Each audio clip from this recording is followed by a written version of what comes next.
হাইরে আমার মন রাজের বাবা, ও যুবক ভাই, কোন দিন তুমি ওই আজরাইলের হাতে ধরা পইরা যাইবা, কোন দিন তোমার সামনে মালাকুল মাউত আসবে। ওই ভয়ঙ্কর চেহারা দেইখা মানুষের তো অবস্থা বড় ভয়ঙ্কর হইয়া যায়। হাইরে এমন মারাত্মক অবস্থা যদি তোমার হয়, তুমি কেমনে আমার আল্লাহ তাআলার কাছে মুখ দেখাইবা? তোমার মা, তোমার আব্বা জান, তুমি সন্তানরে মানুষের মতো মানুষ করতে যাইয়া দুনিয়ার জমিনে কত ওয়াক্ত নামাজ ছেড়ে দিছে, না জানি আমার আল্লাহ তাআলা তারারে কবরে কত কঠিন আযাব দিতাছে। এই কবরে তো মারাত্মক ভয়ঙ্কর জায়গা। একটা মানুষ দুনিয়াতে গুনাহ কইরা কবরে গেলে মানুষটার পায়ের মধ্যে শিকল বেরি লাগায়া টানতে টানতে জাহান্নামের আগুনের মধ্যে ফেলা হবে। একটা মিথ্যা কথার কারণে বান্দার জিহ্বার মধ্যে আগুনের রড দিয়া ছিদ্র করা হবে। একটা বাজে দিকে তাকানোর কারণে বান্দার চোখের মধ্যে আগুনের গরম রড লাগায়া দেওয়া হবে। বান্দাই পাও দিয়া গুনার কাজের দিকে আগাইলে তোমার পা গুলার মধ্যে এমন ভাবে শিক প্রদান করা হবে, বান্দা তুমি সহ্য করতে পারবা না। এই হাত দিয়া কোনো খারাপ কাজ করলে, পরের হক লুণ্ঠন করলে তোমার হাতগুলাকে এমন ভাবে আঘাতপ্রাপ্ত করা হবে, তোমার আঙ্গুলের মাথার মধ্যে মুখের মধ্যে হইয়া মুখের মতো হইয়া তোমার বিরুদ্ধে সাক্ষী দিবে। কেমনে সহ্য করবে কঠিন আযাব, কেমনে সহ্য করবা কঠিন আযাব? তোমার মা বাবা তোমার দুনিয়ার জমিনে মানুষ করতে যাইয়া কত ওয়াক্ত নামাজ ছাইরা দিছে, তুমি নিজেও বলতে পারো না, তারাও বলতে পারে না। এখন তোমার আব্বাজান কবরে কেমন আছে তুমি জানো না, আব্বাজান কবরের মধ্যে আযাবের শিকার কিনা তুমি বলতে পারো না।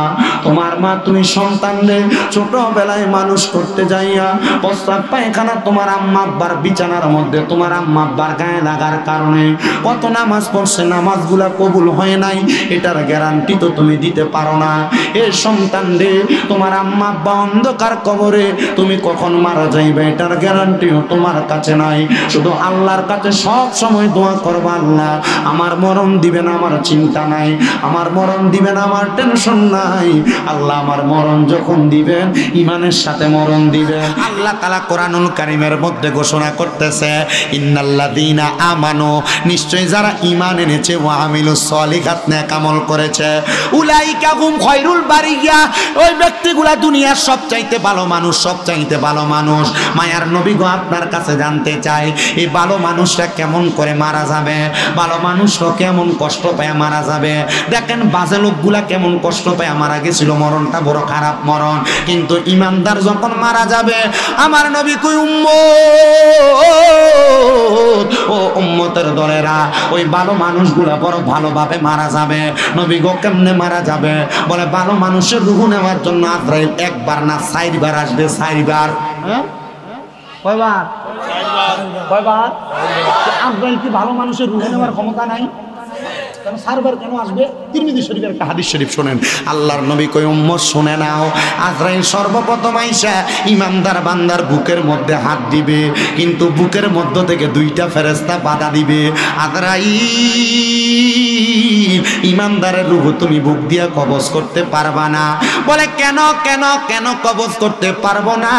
বলে ইমানদার বান্দার বুকের মধ্যে আল্লাহ এবং নবীর ভালোবাসা আছে, আউলিয়া কেরামের মোহাব্বত আছে, এই জন্য ইমানদারের বুক দিয়া রূহ কবজ করা যাবে না। এবার আজরাইল দ্বিতীয়বার আবার আগমন করবে, বান্দার বিবজিকার নূর চেহারার মধ্যে আক্রমণ করবে, কারণ বান্দার সবচাইতে আকর্ষণীয় জায়গা বান্দার চেহারা।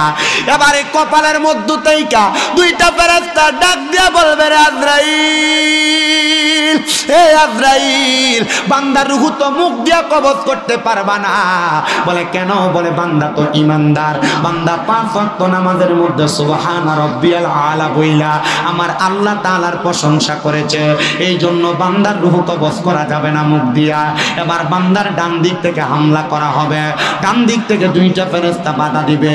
আজরাইল, বান্দার ডান দিক দিয়ে রূহ কবজ করা যাবে না। বলে কেন গো, কেন রূহ কবজ করা যাবে না? বলে বান্দার ডান ডান দিকে আছে বান্দার ডান এবং সাদাকা। বান্দার বাম দিক দিয়ে হামলা করা হবে, দুইটা ফেরেশতা আজরাইলকে বাধা দিবে। আরে আজরাইল বান্দার বাম দিক দিয়ে রূহ কবজ করা যাবে না। বলে কেন গো?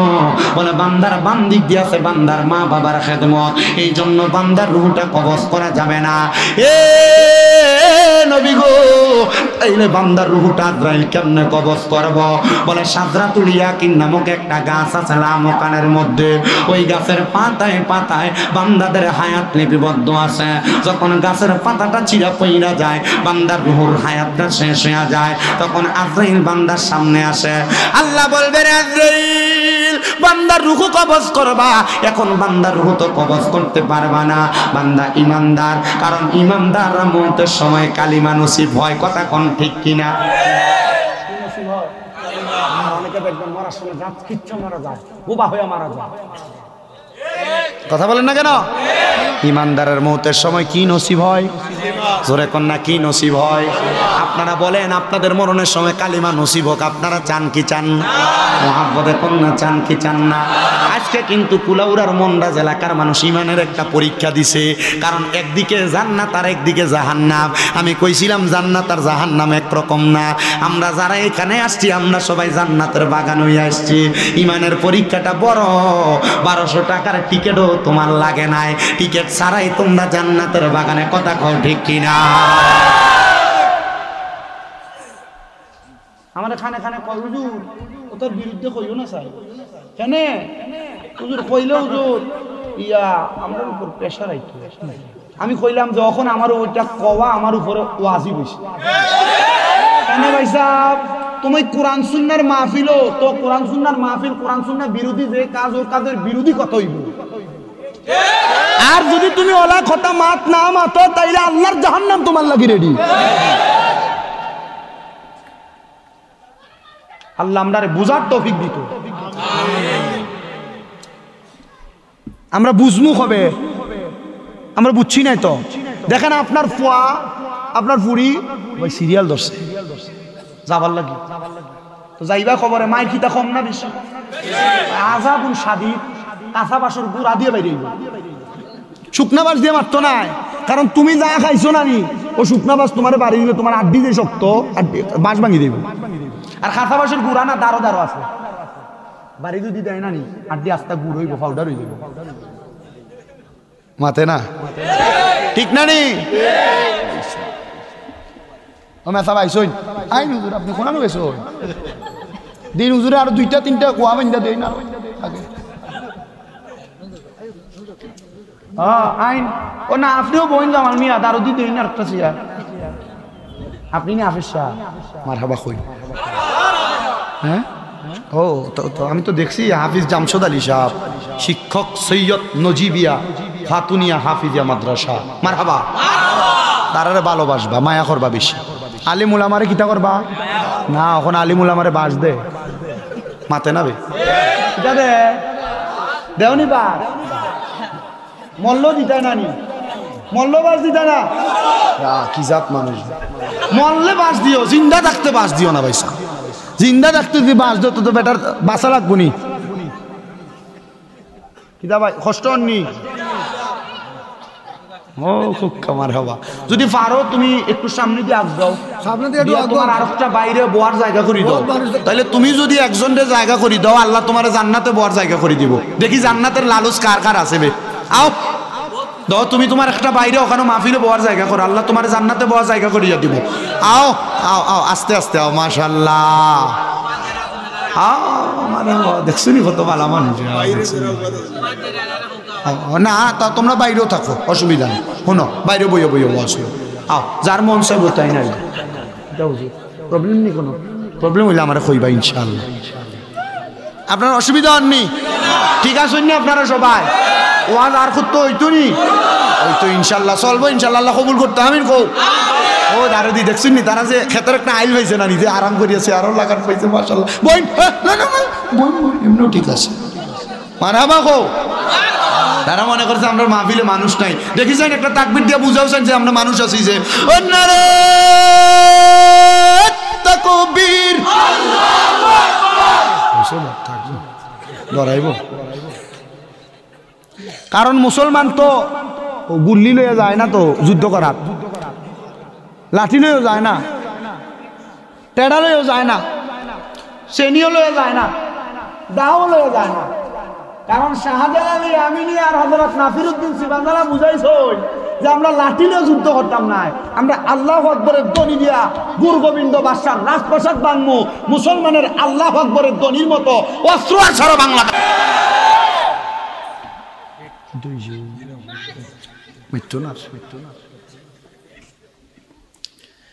আল্লাহ বুঝার তৌফিক দান করুন, জুড়ে পড়েন আমিন।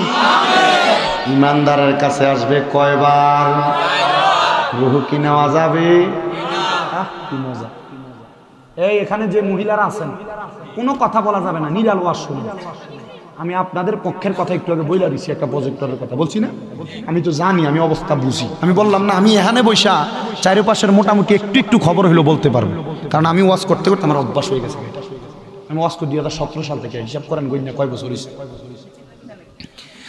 আমার মুসলমান ইমানদার বান্দার রুহুটা কবজ করার জন্য আজরাইল আসার পরে বান্দার রুহু বাম দিক দিয়ে কবজ করা যাবে না, কারণ বান্দার বাম দিক দিয়ে থাকবে মা বাবার খেদমত। তখন বান্দার কহুটার কবজ করবে না, আজরাইল ফিরে যাবে। তখন বলবে আল্লাহ বান্দার রুহুটা কেমনে কবজ করতাম? বলে বান্দার সামনে যে দাঁড়ায় থাকবা, বান্দা মুমিন, বান্দার রুহু কবজ করার আগে একবার হলো কালিমা পড়বে। এবার আজরাইলের সামনে বান্দা যখন কালিমা পড়বে, ওই বান্দার রুহুটা বান্দার মুখ দ্বারা যখন বাতাসটা বের হবে, বাতাসের সাথে সাথে রুহটা কবজ করা হবে। আজরাইল ডাক দিয়ে বলবে আল্লাহ বান্দার রুহ তো কবজ করা হয়ে গেছে, কিন্তু আগের বান্দার বড় কষ্ট দেওয়া হয়েছিল, চামড়া জীবিত টাইনা টাইনা চিল্লে যত কষ্ট বেঈমান বান্দা তত কষ্ট পাইছে, কিন্তু ইমানদার তো তত কষ্ট পায় নাই। নবী গো নবী গো নবী গো, কেন কষ্ট পাবে না? বলে ইমানদার নেক আমল এবং ইমানের সাথে জিন্দেগি পদার্পণ করেছিল। এ মায়ার নবী গো নবী গো নবী গো নবী গো, আপনি বলেন না গো নবী, আপনি বলেন না গো নবী। তাইলে ইমানদার বান্দা তো আরাম পায়া তো মারা গেছে বুঝতে পারলাম, তাহলে আপনি নবী বলেন না ইমানদার বান্দাটা রুহটা কেমনে কবজ করলো? ইমানদার কি কষ্ট পায় নাই, টের পায় নাই? আমার নবী কয় না, একটা ছোট বাচ্চা দুধের জন্য কান্না করলে তার মা যেমন ভাবে বাচ্চার মাথার মধ্যে হাত বুলিয়ে দেওয়ার কারণে ওই বাচ্চাটা ঘুমায়া যায়, ইমানদার বান্দা ঠিক তেমন ভাবে ঘুমায়া যাবে, টের পাবে না। হাইরে মুসলমান, ইমানদার বান্দা টের পাবে না। আপনি আমি এমন ইমানদার হইতে পারলাম কিনা আমরা তো জানি না। ইমানদার বান্দা যখন টের পাবে না, ইমানদার বান্দা যখন ঘুমায়া যাবে, তখন ইমানদার বান্দার রুহটা ওই ফেরেশতা উপরের দিকে নিয়ে যাবে।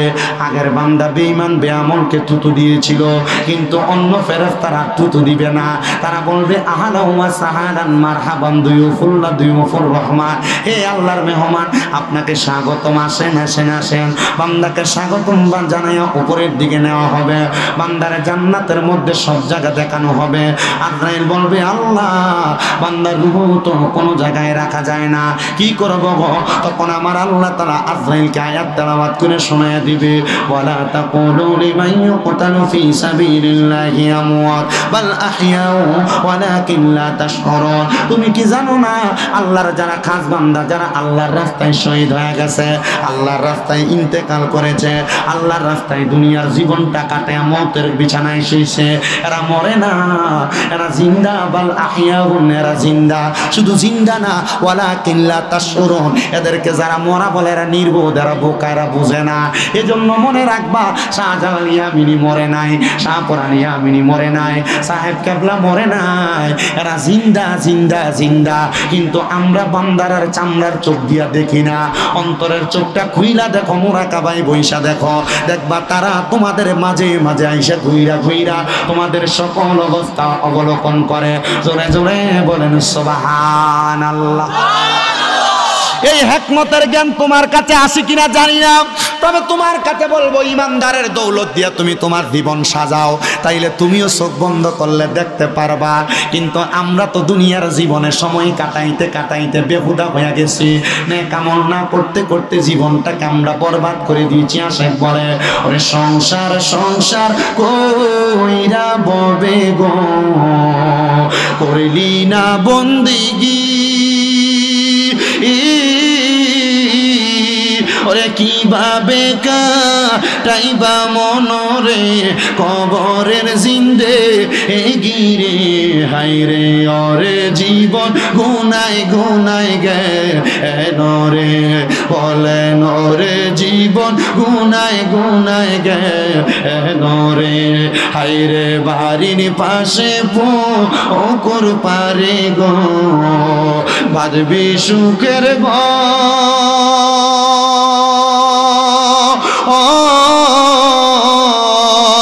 ভাইও নাই তোর বান্ধব নাই রে, কে লইবে খবর রে, হাইরে ওরে জীবন গুনাই গুনাই গেল রে, হাইরে পড়বি পড়বি বলের যুব, নামাজটা পড়নি না,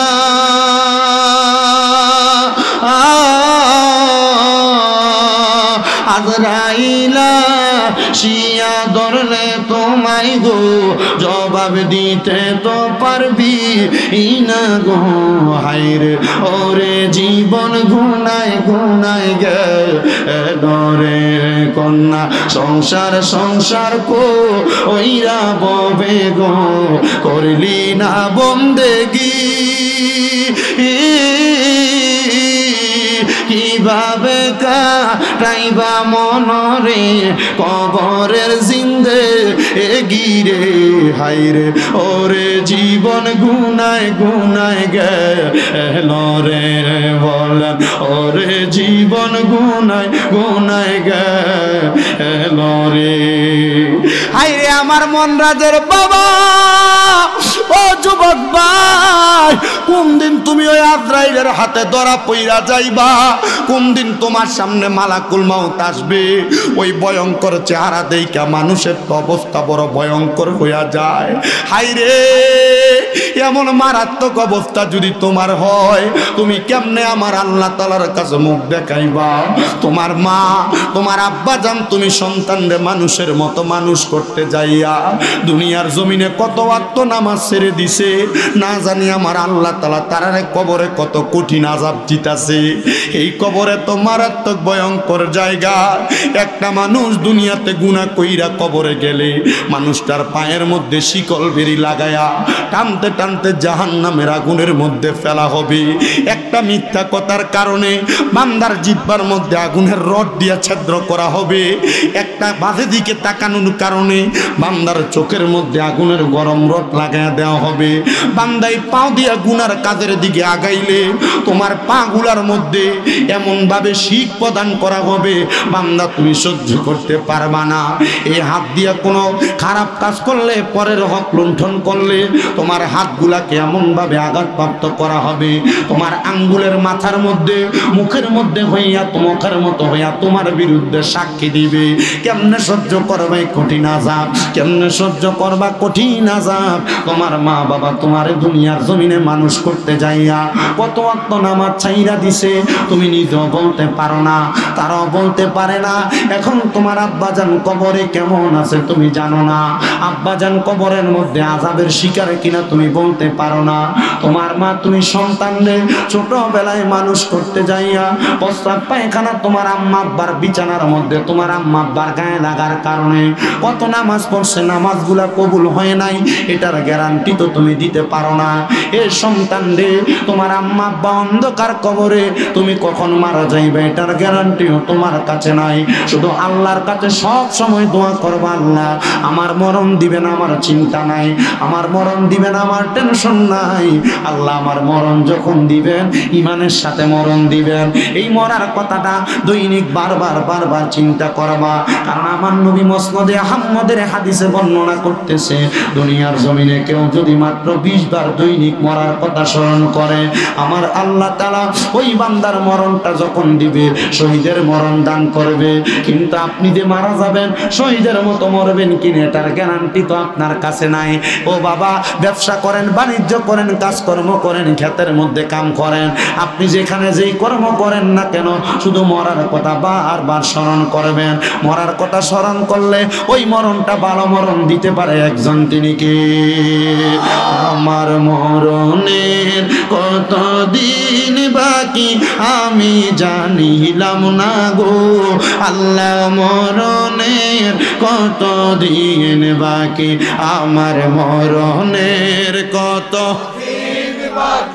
আমি জানিলাম না গো, আল্লাহ মরণের কত দিন বাকি।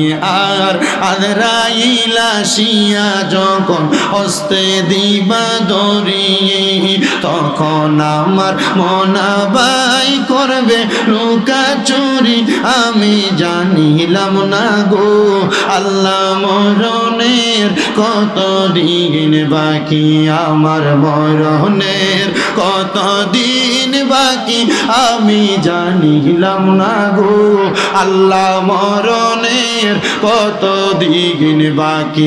আর হায়াত হইল হাতে বাইরে, মত হইল পায়ে, যেই জায়গায় যার মরণ লেখা সেই জায়গায় সে মরে, আমি বুঝিলাম না গো, আল্লাহ মরণের কত দিন বাকি, আমার মরণের কত দিন বাকি আমি জানিলাম না গো, আল্লাহ মরণের কত দিন বাকি।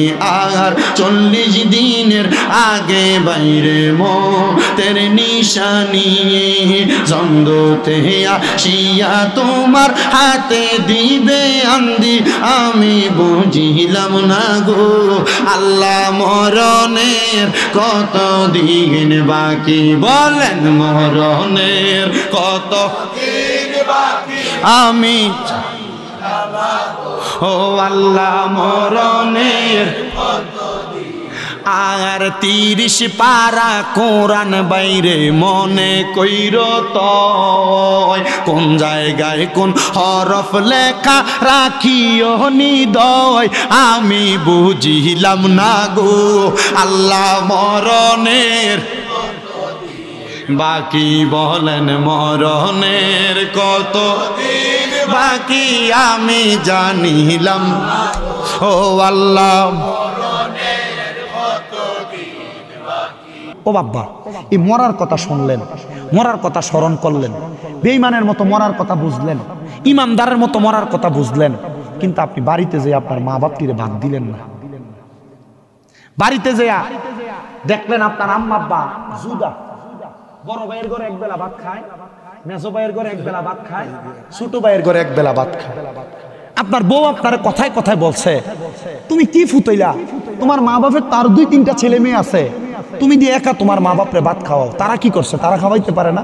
এই কথা শুনা তুমি তোমার মা বাবারে আলাদা করে দিছ।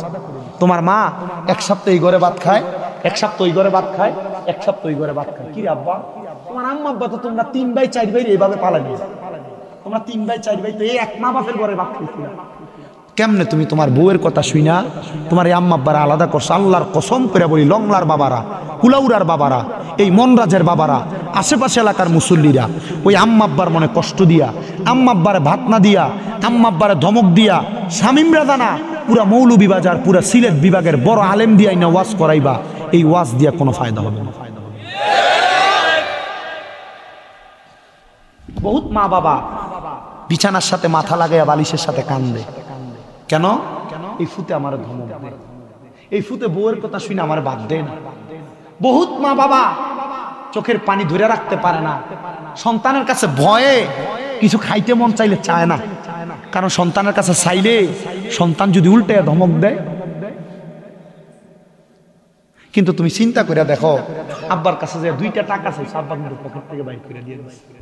আরে তুমি যে তোমার বাপ মা থাকতে টাকা পয়সা আব্বা আম্মার হাতে দাও না, জিজ্ঞাসা করে এখানে অনেক পোলাপান আছে যারা মা বাপ তারা 10-5 টাকা দিয়ে মানুষ করছে, এখন এই পোলার পকেটে লাখ লাখ টাকা, হাজার হাজার টাকা থাকে, কিন্তু তার আব্বারে 100টা টাকা চা খাওয়ার জন্য দিতে পারে না, আব্বা কবরে। তোমার আম্মা তোমার নিজে ছিঁড়া কাপড় পরছে, কাপড় রাস্তায় 10-5 টাকা বাইন্দা রাখতো, তোমার আম্মা তোমার এই 5 টাকা 10 টাকা স্কুলে মাদ্রাসায় যাইতে দিয়ে দিছে, আর তুমি সেই টাকা নিয়ে স্কুল মাদ্রাসায় যে মজা করে খাইছো, কিন্তু তোমার মার কাপড়টা ছিঁড়া ছিল, আজকে তোমার কাছে হাজার হাজার টাকা, তোমার ব্যাংকে টাকার অভাব নাই, তুমি ওই মার একটা কাপড় কিনা পরাইতে পারো।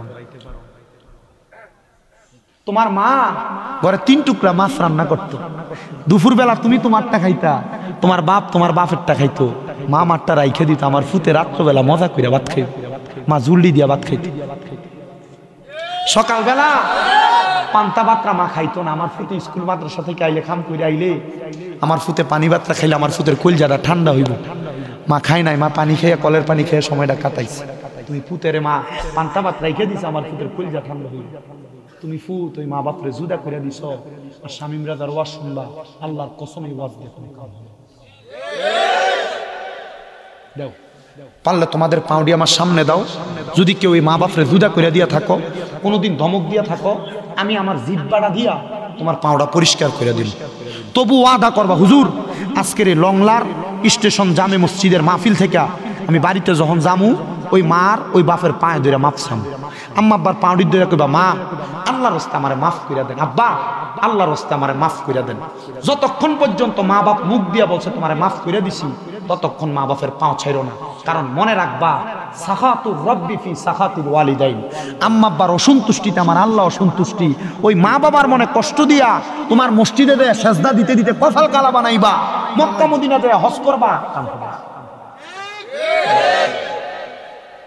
মা বাপ যদি মুখ দিয়া না বলে যে মাফ করে দিচ্ছি পাও ছাইরো না।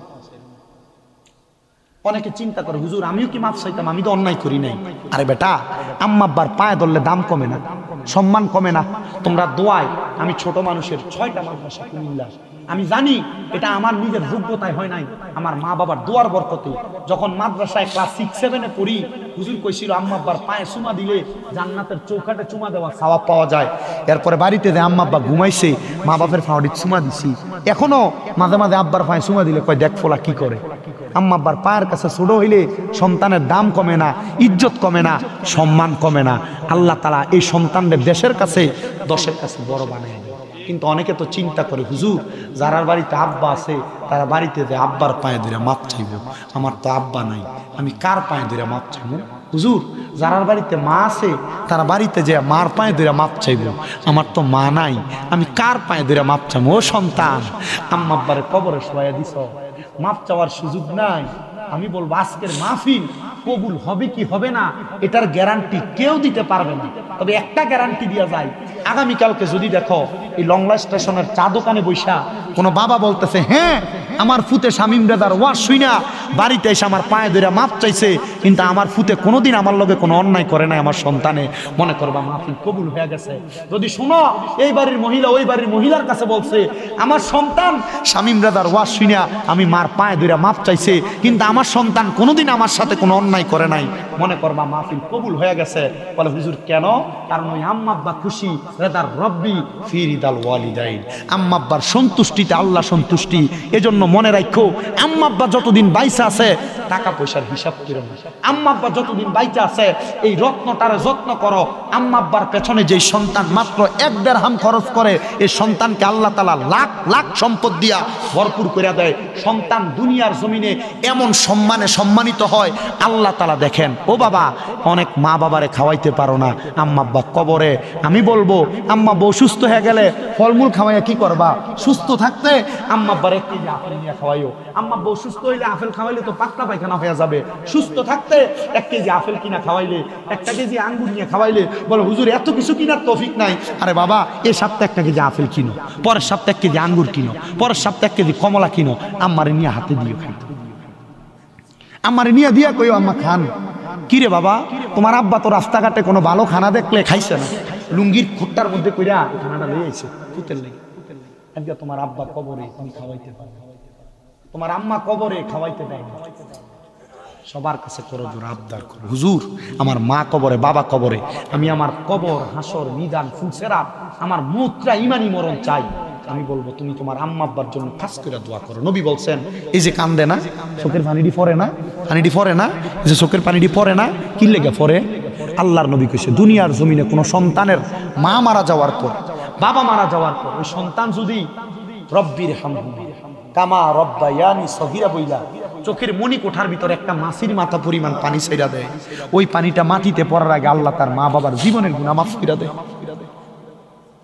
মা কবরে, বাপ কবরে, বাড়িতে যাইয়া আম্মা আব্বার বিছানাটার দিকে চাইলে চোখের পানি টপ টপ করে পড়ে। হুজুর আমার আব্বাই বিছানায় শুয়েছে, আম্মার পুরান কাপড়টা আলমারিটা লাড়া দিলে দেখলে চোখের পানি দিয়ে ভাইয়া ভাইয়া পড়ে। হুজুর আমার আম্মাই কাপড়টা কই?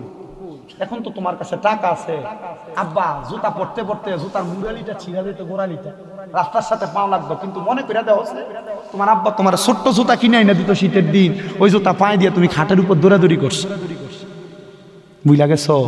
আম্মা ঈদের দিন নতুন জামা কাপড় কিনছে না, আব্বা পুরান লুঙ্গিটা পুরান পাঞ্জাবিটা আয়রন করে পড়ছে। আব্বা আপনি ঈদের জামা কাপড় কিনছেন না? আব্বা কইতো যে এখন কি আর আমার ঈদের বয়স আসেনি, তোমরাই না পড়বা। আব্বা অভাবের কথা কইতো না, আব্বা মানুষ থেকে হাওলাত করে ধার করে না তুমি ফুতের দামি কামড় কিনে দিস, ঈদের দিন ফুতে কষ্ট পাইবে। তোমার কাছে এখন টাকা আছে, কিন্তু মা বাপের মতো রত্ন আর তোমার কাছে নেই। পোলাপান যারা ছোট ছোট আসো, আম্মা আব্বা মাঝে মাঝে বিভিন্ন বিষয়ে কথা বলে, কিছু আইনা দিতে বলে, তোমরা ফাটতাম না কইয়া কথাটা ফালাইয়া দাও। মনে রাখো একদিন মা বাপ না থাকলে ফাটতাম না কথা বলার কেউ রে পাইতা না। পোলাপান যারা আছো, আম্মা আব্বা বিভিন্ন সময় বিভিন্ন দিকে ডাক দেয়, আম্মা আব্বা ধমক দেয়, আব্বা রাস্তার ভিতরে রাত্র বেশি হয়ে গেলে দেখলে তোমার ধমক দিয়ে পাঠাইয়া দেয়, তুমি আব্বার ধমক দিয়া তুমি রাস্তায় ঘাউরামি করে দাঁড়াইয়া থাকো। মনে রাখবা আব্বা মরিয়া গেলে, আম্মা মরিয়া গেলে ডাক দিয়ে নেওয়ার মতো কেউ রে পাইতা না। আগে এক বেলা ভাত না খাইলে মা বারবার কত কিরে ফুট পেটটা দিয়ে ফিডের লোকে লাগিয়া রয়েছে, কিন্তু এখন 2-3 বেলা না খাইলে কেউ একবার তোমার ভাত খানার খবর লয়। আব্বা আব্বা আল্লাহর রাস্তায় আপনাদের কাছে মাপ চাই। ওই মা বাপ অন্ধকার কবরে, ওই আম্মা আব্বা কবরে কেমন আছে আপনি জানেন না, আম্মা আব্বা কবরে কি অবস্থায় আছে আপনি জানেন না। মা বাপ যদি বাইসা থাকতো, আম্মা আব্বারে যদি আপনি প্রতি মাসে 1000 টাকার ফল কিনা খাওয়াইতেন, 12 মাসে 12,000 টাকার ফল লাগতো। আম্মা আব্বা যদি বাইচা থাকতো, আম্মা আব্বারে যদি ওষুধ খরচ কিনা খাওয়া দিতেন, মাসে যদি 2000 টাকার ওষুধ লাগতো, 12 মাসে 12,000 টাকার ওষুধ, আম্মা আব্বার কাছে 24,000 টাকার ওষুধ লাগতো। কই? মা বাপ তো আজকে অন্ধকার কবরে। আম্মা আব্বা যদি বাইচা থাকতো, আম্মা আব্বারে যদি ভাত খাওয়াইতেন, আপনার কি বছরে 1-2 বস্তা চাউল লাগতো না আম্মা আব্বার পেছনে? ওই মা বাপ কবর। আব্বা ওই আম্মা আব্বা আপনারা জায়গা জমি দিয়া গেছে, যে বাড়িতে থাকেন যদি ভাড়া থাকতেন মাসে 5,000 করে দিলে 12 মাসে 60,000 টাকা ভাড়া দেওয়া লাগতো। দেখি একটা সন্তান কন্ত, হুজুর আমার মা নাই, আমার আব্বা নাই, আমার আম্মা আব্বার লেগে দোয়া করবেন হুজুর, আমি আগামী বছরে মাহফিলটাতে আমার আম্মা আব্বার মুহাব্বতে 10,000 টাকা দিব। একটা সন্তান। আমার ভাই জনাব মোহাম্মদ ইসমাইল হোসেনের আম্মা আব্বা আছেন, চোখের পানি ফালে কান্দে, দেখো মা নাই বাপ নাই, থাকলে মা বাপরে খাওয়াইত আল্লাহ। আমার ভাই ইসমাইল হোসেন আল্লাহ একজন নবীর নামে না, নবীর সন্তানের নামে না, আল্লাহ আমার ভাইয়ের আম্মা আব্বার তুমি মাফ করো, আমার ভাইয়ের চোখের পানিগুলা তুমি কবুল করো। আল্লাহ ভাই যে উসিলা করে, যে উদ্দেশ্য করে দান করছে, দান কবুল করো।